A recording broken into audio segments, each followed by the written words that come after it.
Fala, aprovados! No vídeo de hoje, nós vamos falar um pouquinho sobre o exame da ordem, incluindo a primeira fase e a segunda fase.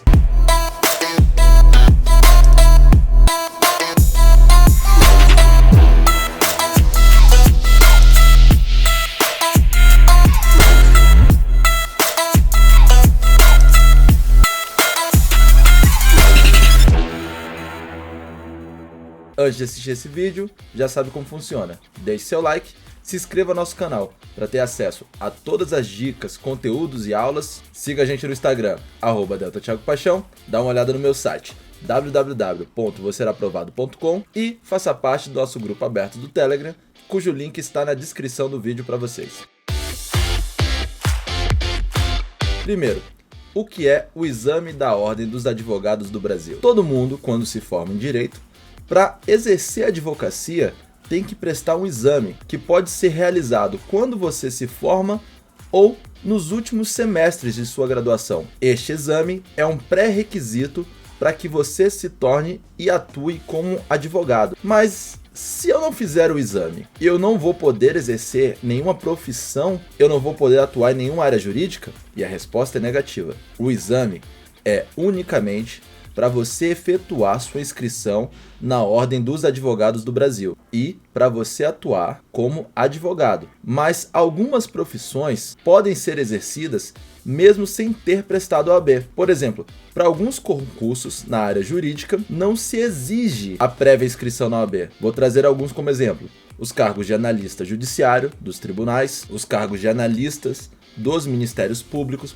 e dos Tribunais Superiores, a exemplo do STJ, TSE e por aí vai. Então, para esses cargos, não é exigida a prévia inscrição na OAB, mas para outros concursos, além de exigir a prévia inscrição na Ordem dos Advogados do Brasil, também se exige o tempo de prática jurídica. Para saber mais sobre prática jurídica, basta acessar nosso vídeo exclusivo aqui no canal. Então, para atuar como advogado, você precisa ter a OAB. E isso é legal? A Constituição permite isso? Para responder sua pergunta, basta dar uma olhada no artigo 5º, inciso 13 da Constituição Federal, que diz assim: é livre o exercício de qualquer trabalho, ofício ou profissão, atendidas as qualificações profissionais que a lei estabelecer. Essa é uma norma de eficácia condicionada ou restringível. Isso significa o quê?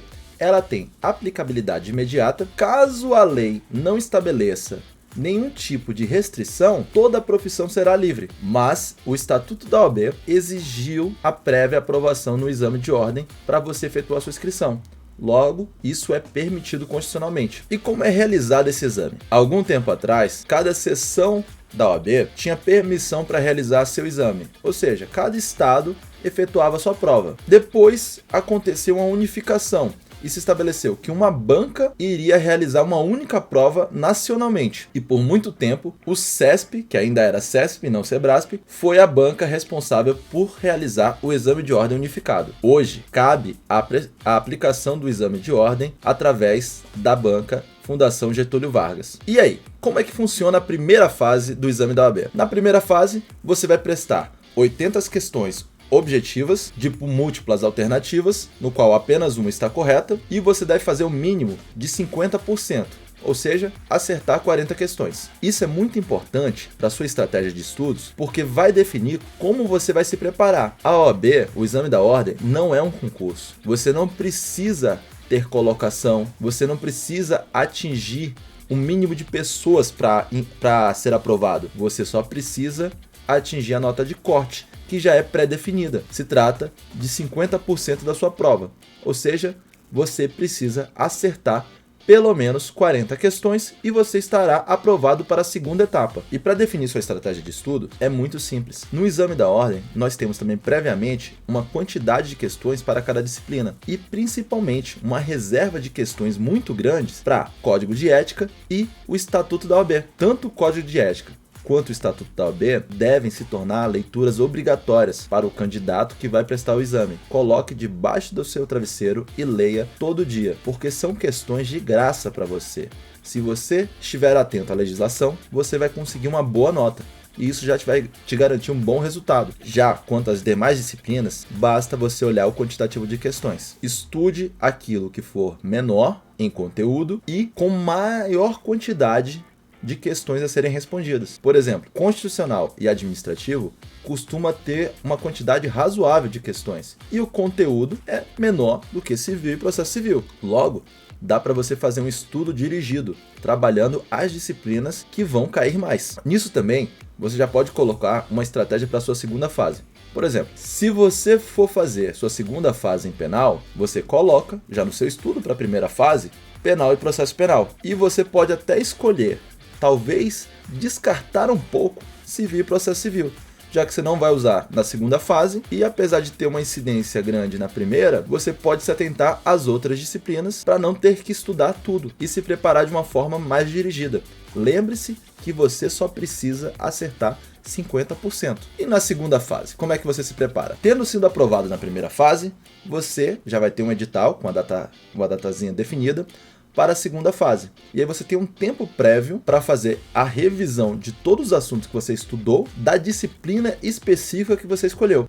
Nós temos segunda fase em trabalho, tributário, constitucional, civil, penal e por aí vai. Por isso que eu falei que você já pode incrementar o estudo da segunda na primeira fase, já colocando aquela disciplina que você escolheu, aquela matéria que você escolheu, já na primeira fase como algo a ser visualizado, algo a ser priorizado de forma contundente. E na segunda fase, nós vamos ter questões discursivas exclusivamente daquele conjunto que você escolheu. Por exemplo, se você escolheu civil, vão ter questões discursivas da matéria civil. Se você escolheu tributário, vão ter questões discursivas da matéria tributária. E se você escolheu penal, vamos ter questões de direito penal. Além disso, nós temos uma peça prática processual. E essa peça vale 60% da sua prova. Minha recomendação para vocês: crie bastante contato com a legislação. Por exemplo, escolhi civil. Eu vou ter um contato muito grande, tanto com o CPC quanto o Código Civil. Se eu escolhi penal, eu vou procurar ter um contato muito grande com o Código Penal e principalmente com o Código de Processo Penal, porque o CPP ainda tem uma vantagem. Ele te diz a peça prática que vai cair na sua prova. Se você souber identificar o momento processual, o CPP ele indica